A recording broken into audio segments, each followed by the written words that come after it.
YouTube Ozzy going the Goat House is back, and finally all 8 NFL head coaching job openings have been filled, and I'm here to rank them from 8 to 1. I'll give you grades along the way and my thoughts. You guys can play along in the comments. Give me your rankings or grades. Always love to see those. And then check out our off-season content. We got a bunch rolling out, more to come. Yesterday, uploaded a big free agency video. Make sure you like, subscribe, turn notifications on, help us get to 100K, and check us out on Twitter. That is very important this time of the year. Number 8 is going to be the one that just happened. The Commanders hiring Dan Quinn, the Cowboys defensive coordinator. So that's going to be 8 out of 8. And then grade will be a C- from me. Now, Dan Quinn's a good defensive coach. I know it didn't end well with the Packers game in the playoffs. It was pretty brutal.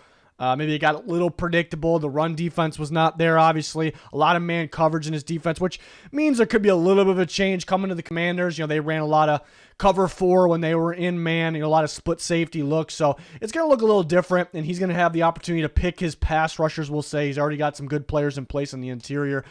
There's no doubt in my mind he'll call a pretty good defense, obviously. So we're not doubting him in that category. The defense should be a little bit better.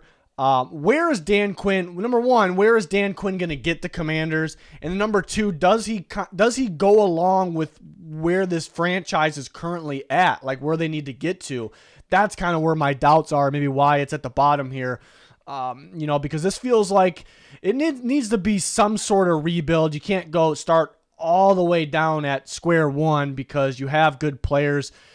Not a long list of them, but you have some really good players. Talking about Terry McLaurin, Jonathan Allen, Deron Payne. They have some good free agents as well. And there's other good players, but, so you don't want to start completely over when you have star players like the ones I just named, but there still has to be some sort of rebuild / retool. You have to pick the right quarterback at 2. You have to develop him correctly, and you got a defensive mind coach, who was a head coach, and I guess that didn't really work out. He did go to the Super Bowl. He choked that, and it really went downhill after that. So does it kind of fit where they need to go? And he was such a great defensive coach with the Cowboys. He did have some star players there, Micah Parsons. Can he find that guy here? Again, will it be as good? Maybe not, because he doesn't have Micah Parsons, but I'm still not doubting him in terms of a defensive coach, and the defense will be solid. But yeah, where does this leave them at? Where is this going to get to them, get them long term? Is this a short term thing? Is it kind of like a bridge coach in a way, maybe what the Texans were doing for a few years? But I don't think he gets that feeling, because I don't think he would have taken that job. So where's that going to bring them? Not the sexiest hire out there. They definitely wanted other guys. They went elsewhere. I thought the Commanders' job would be a little bit more appealing because they have the 2nd overall pick. They have a lot of cap space. So that was interesting. So maybe not as appealing of a job as, maybe not that actually. There's just other jobs that were really, really appealing as well. A lot of very appealing jobs out there. So I guess it was more so that. But yeah, again, can't stress this enough. I think he's a good defensive coach. Their defense should be solid. It should be better. But where does this get them? Does it kind of go along what their plan is or what it should be? Another thing I don't like, the main thing I've said on Twitter multiple times when they interviewed him and after they hired him, this feels a lot like hiring Ron Rivera. Like when they hired Ron Rivera, like a pretty good defensive coach, was a head coach before, veteran guy on the older side. Rivera was, I think, a little older than Dan Quinn is now, perhaps, but for when they hired him, I should say. But it feels a lot like the same thing. They're going to run different coverages in their defense. They both got a 4-3 base defense. It feels a lot like the same thing. So it makes it a little less appealing here. It was kind of just like, we ran out of options. Let's go with that guy. Is it a long-term solution? Does it fit the plan? Number 7, I'm going to go with the Patriots. Hiring Drawn Mayo, who was already on the staff as the linebackers coach, and he obviously played for the Patriots. So that's pretty cool as well. Familiar with the organization, and I guess that helps. It's a little bit of a mystery. How could he be as a head coach? Going from a linebackers coach to, maybe he had more responsibilities, obviously, than other, inside linebacker coaches. But it's a bit of a mystery on how he'll be, and it is a little... It's interesting because there was thought, because he got interviewed and talked about as a potential head coach in past years. I don't know if anything ever got super serious, but, he was appealing in some eyes out there. So that's good. But then it kind of sounded like, yeah, he may take over for Bill Belichick. And then during the year, towards the end of the year, it sounded like, maybe not. Like that was originally the plan, but maybe not. They don't feel great about that being the plan now, but then they end up hiring him. So they kind of stuck with the original plan. Was there doubts in there? I guess those are all rumors on, what was going on during the year. It does feel like predetermined though. Like no matter what, unless we dominate this year, we're going to move on from Belichick and we're going to promote Mayo. It felt like that was predetermined no matter what. So I don't love that, but it's not a big thing. A lot of it is a little, some rumors here and there, but I guess the good thing is because Bill Belichick did such a great job. Obviously, arguably, maybe not even arguably the best coach of all time. Maybe he just is the GOAT. Most people would think so. We'll leave it at that. But so, you don't want complete change. You don't want complete change from that. So getting a guy that played under him, that learned from him, that coached with him, and is just much younger, knows the game, that's pretty good if you don't want complete change. But then again, maybe you wanted some change. Is it a lot of the same? And we don't know how he is as a leader. And then remember, Bill Belichick did more than just coach. Obviously he really put together a team. He made a lot of roster decisions, obviously, like more than other coaches. So where does that leave them? Can Mayo take over those responsibilities? Where's that going to be? So a lot of it is a mystery. Again, I think overall the coaching hires were pretty solid, so no one got a terrible grade, so I think it's decent. There's some positives, some negatives. I do think there were some better options. I do think they kind of went with a predetermined decision here. It was so quick that it felt that way. They kind of agreed with that statement. Just thought there was better options. Could they have went Vrabel? Would they rather just go Mayo? Obviously they did, but I'm going to rank them 7 out of 8 there. Number 6, going to be Raheem Morris to the Falcons. I gave it a B-, a pretty decent grade, and that's actually much better than I was originally going to grade it, because the Falcons, I thought do they actually get better with hiring Raheem Morris? Like, you could actually debate that because the defense stepped up so much last year under Ryan Nielsen 1 year there. Obviously, he's with Jacksonville now. The defense was solid. That really wasn't the issue. I didn't have a problem with play calling. A lot of it was just finding the quarterback, evaluating correctly, coaching and developing correctly that quarterback. That was really it all around the quarterback position, whether it comes to, I got a little bit of coaching it and evaluating it, so they didn't really need to solve a problem on defense. You get Raheem Morris, who's a good defensive coach. It is a little different than Ryan Nielsen's defense, a lot of man coverage before. Now it's a lot of zone coverage, a lot of cover 4, cover 3 with Raheem Morris. I think they have talented enough players to do that. So I'm not worried about really the adjustments, but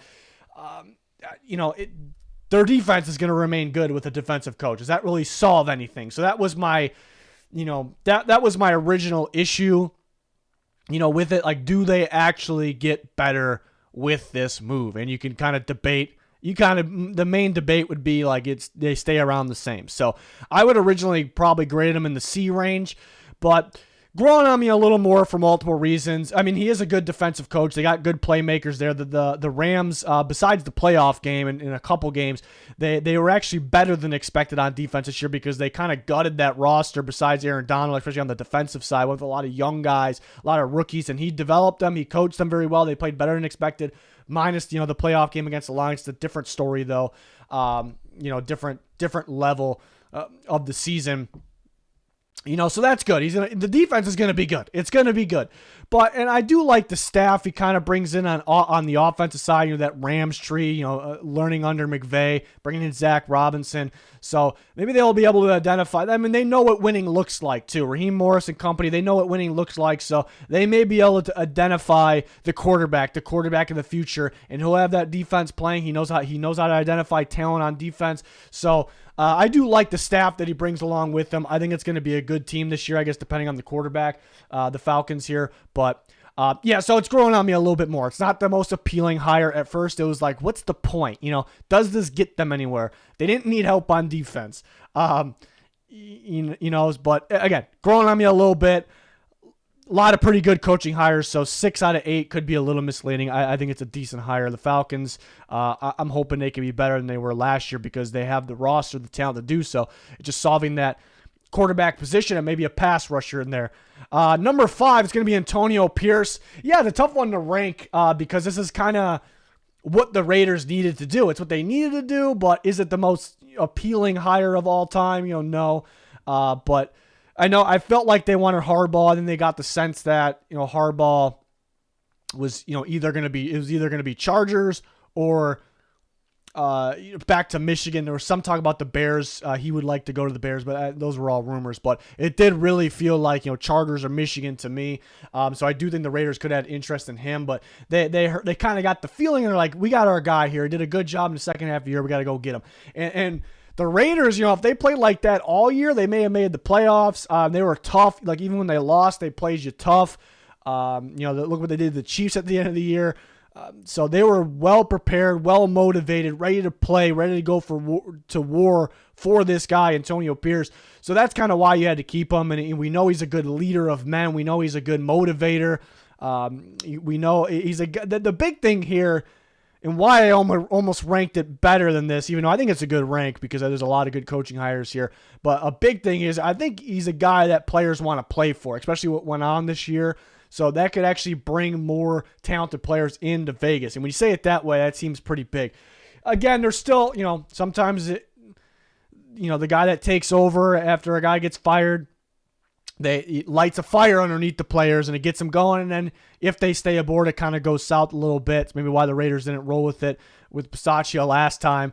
And maybe why they could have been a little hesitant or maybe looking at Harbaugh this time. So, and then again, he knows ball, especially the defensive side, but how much is he at, like X's and O's, like how much is he actually coaching compared to some of the other guys, what they bring to the table? Some of the guys were ranked in the top 4. They bring something specific on what they're going to boost to the offense or what they're going to boost big time to the defense. I guess that's the downside with Pierce. Is that I don't really view it as a huge downside because he's such a good leader, but it's kind of what needed to be done. It's not the sexiest hire in the world, but it needed to be done. I give it a B. We're going to rank it 5 out of 8. The Titans hiring Brian Callahan is going to be number 4, and this one's a little up in the air as well, I suppose, because he did not call plays for the Bengals. Zach Taylor called plays. Zach Taylor did a really good job. He's got that Sean McVay Rams background, so Callahan learning from his dad, who's been one of the better offensive line coaches maybe ever. So that's pretty big as well. He has the background. The background is there. I've heard the guy talk during this process, and I've liked what I've heard. It's hard to base completely off that, but a lot of the interviews, that kind of what it is for these teams. But I like what he was saying. He sounds like a very smart guy. He understands today's game. I think he can also kind of bring his own flavor, from kind of what the Bengals did to the Titans, and then he actually might. This could be great because he a lot of what the Bengals were doing fits today's era. Very explosive offense, passing a high priority, but he actually, his own flavor, it's kind of speculation at this point, might be a little more running the ball than the Bengals did. Not more running the ball like in general versus the past, but so it might be his own take on an offense, which could be pretty good for the Titans. It was kind of questionable them moving on from Vrabel because he was a good coach, but he's kind of stuck in the old school way. Callahan obviously knows today's era. He's going to value the receiver position a lot more, which is huge for especially the Tennessee Titans here. Just seems like a really smart guy that knows how it's done today. What's really up in the air, and maybe why it's bold to rank this high or grade it high, is play calling. Where's this play calling going to be at? It's a little bit of a mystery, but I like the idea of this. He would probably, if he was the Bengals play caller, this would be maybe number 1. This would actually maybe be number 1. So, because everything else is there, and it's kind of what the Titans didn't have, and what they need.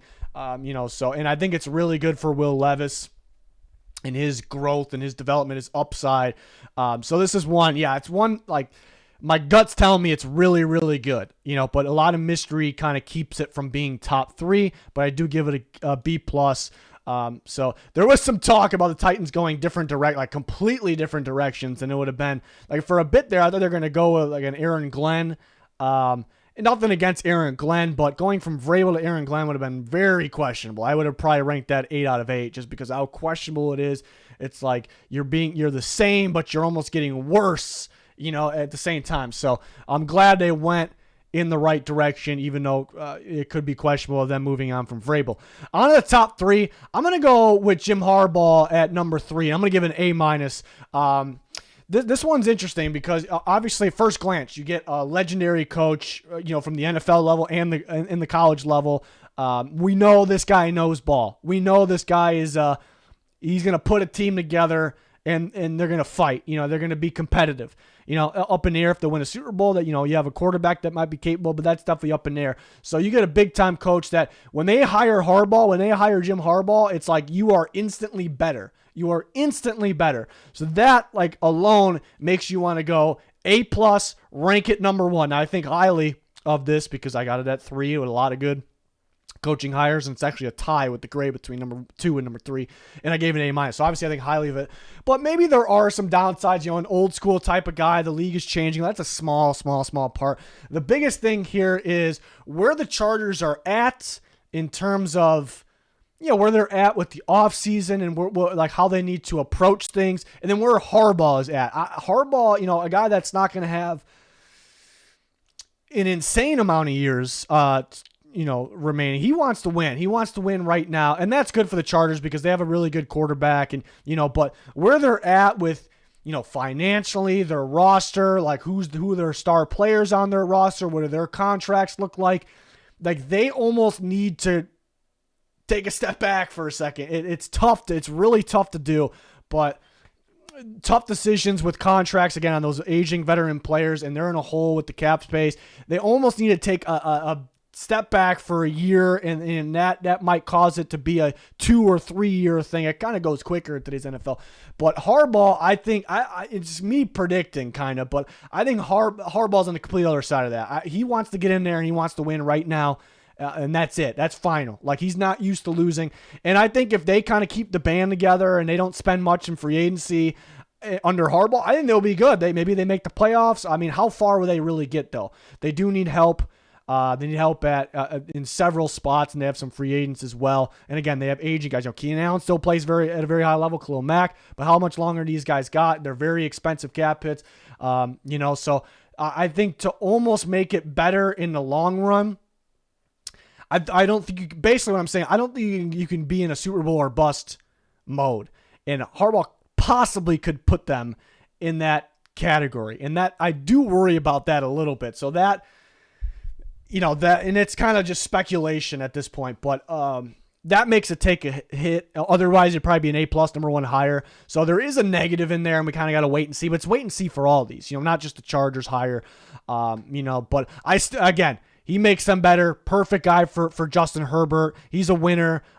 He knows what good teams look like on both levels, and him evaluating the talent at the college level, I think, only helps the NFL, and NFL is starting to look a little bit more and more like college, and so that's good. So he's an old school guy, but those old school guys have been only in the NFL for so long. He's got to look at college too, on how it's done there. So he kind of understands today's era. So that's big as well. So I'm gonna rank it 3 out of 8. We're gonna go A-. The Carolina Panthers coming in at 2 for me, and also an A-, hiring Dave Canales. Which I like Dave Canales a lot. And maybe it's a little bold, but I think most people like this. Maybe they wouldn't put it as high. I guess we'll see your guys' rankings in the comments. So it's a little bold because he doesn't have a ton of experience. He was kind of shelved almost by the Seahawks. I seen an interview with him not too long ago. Actually, came out like 2-3 weeks ago, where they just kept promoting the other guys in Seattle, and maybe they didn't trust him fully and they let him leave. And he said he was kind of pissed off about that. And I love that attitude too, going out, he's got something to prove here. But I guess the downside and why this is bold, saying this is a great hire is, he was, why wasn't he getting an opportunity? But I love what he did with the Tampa Bay Buccaneers this year.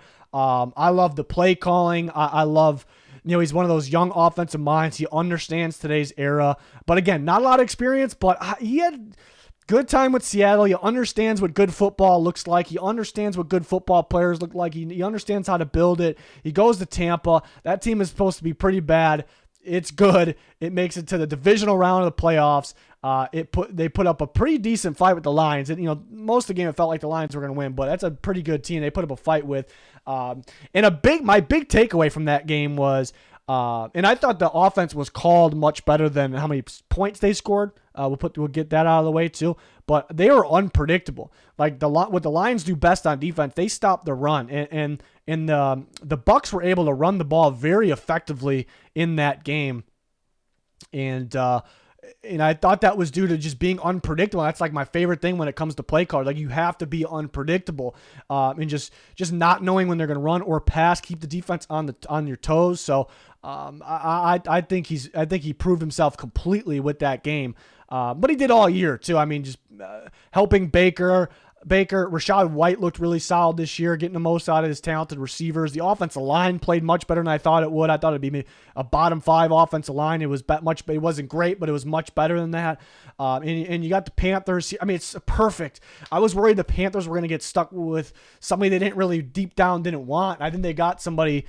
Yeah, I think 2 years in a row, I think they really wanted Ben Johnson, but everybody wanted Ben Johnson. I think they might have got their second choice here, which is actually fantastic. It almost sounds like you got your second choice. Well, Ben Johnson didn't go anywhere, but you almost got your second. It almost sounds like not that great, but I think the Panthers are going to end up with like their 8th choice or 6th choice. So this is fantastic. Young, emerging coach that is still learning, still getting better, understands today's era. He's unpredictable, and you have a young Panthers team they don't need to win right now. They got to develop. They got to find talent. The defense is coached pretty well. They got talent there. They got to get Brian Burns back, but find talent on offense. Get somebody that understands can identify talent and that can run an offense. And what he did with Baker, look at Bryce Young. Bryce Young was disappointing last year, big time. Like he didn't play good. People make excuses for him. No, he didn't play good. But I expect him to be much better. I expect him, going into the year than he was. I expect him to be much better next year and the year after. He's still got a lot of upside. Just because he played bad this year doesn't mean he's going to be bad. That I think he's going to be bad forever. No way. And I think this helps. Him a lot. I think it helps him a lot. And I mean, look he was in Seattle. He saw DK. He saw Tyler Lockett. And then he was with Tampa. He understands receiver talent too, which the Panthers, Mike Evans, Chris Godwin. So he's going to understand the importance. He's going to be able to identify those guys. So I think this is great. I'm a big fan. I know I liked him all year. So I'll get this straight first. I liked him all year. He was a serious candidate. I felt like, he was a little inexperienced for me to put him towards the top. Didn't know enough, young, but I still liked him. But then that Lions, something about that, they lost the game too, the Lions game. That really boosted him. I know it's one game, so maybe people get on me for that, but I learned a lot from him in that game. So I think this is big. I think this is big. And for him to go, like he loves Tampa so much, they gave him that shot. He even talked about after they lost, we're going to keep going. He was tweeting that. We're going to keep on improving. Like he was invested in that. And then for him to just go to a division rival, like I think that he's confident. He's confident. He likes what he gets to work with there. And that's what the Panthers needed because it almost felt like they weren't going to get that. They were going to get someone that was like, I'm going to take this job because that's the only one left for me because nobody wanted the Panthers, So I thought this was huge for them. And then number 1, I got to go with Seattle, which this hire was just yesterday. Mike McDonald did such a great job with the Ravens. He did a great job in Michigan too. He understands college, which again, the NFL is kind of turning into that a little bit. Especially on defense, we see a lot, them teams using a lot more defensive backs. It's looking more and more like college football, but at a professional level. So I like that he has the background in both. I like that he's a young coach. I like that it did not take him long at all to succeed as a defensive coordinator, defensive play caller at the NFL level with the Baltimore Ravens. High expectations there. With Martindale leaving but them wanting to kind of get better at the same time, but he was a good defensive coach, and it almost on paper, it didn't really feel like, I guess you could argue this, but it didn't really feel like the Ravens, maybe their defensive line, their defensive line didn't feel like the best one in the last several years, and he coached it better. Like he made it better. A lot of different unique looks, different ways of getting pressure. Is on paper, and it kind of showed up in the AFC Championship game against the Chiefs. That'll happen. It's not McDonald's fault, but it showed that they're not particularly strong at the edge position, but he kind of hid that all year. And I always like the defensive coaches that mix things up. Like you're not being predictable. We talk about predictability and offensive play calling. How about defense? Like you're not always in man coverage. You're not always in a specific, cover 4, whatever it is. You're mixing it up. You're not always blitzing. You're not always, not blitzing.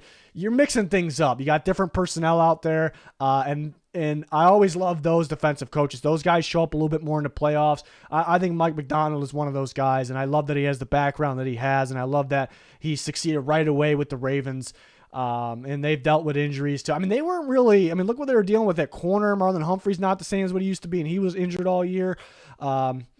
He took Kyle Hamilton and made him this special weapon. I know he was already a good football player, but even more of a special weapon. And I look at Seattle, and the young defensive players that they've brought in. They still struggle a little bit this year on defense, but it was night and day from the year before because it was one of the worst in football the year before. They could stop the run a little bit better, but they have young, developing. They're still progressing. Those types of players, and it's great with a young defensive coach to get in there and work with those guys and get the most out of them. And there's already enough talent for him to have a good defense. And I guess you could say, like, how do they solve the offensive issue, like being more consistent because they're explosive one week and they're not the next week. Yeah, I guess that's to be determined still, but I look at the NFC West.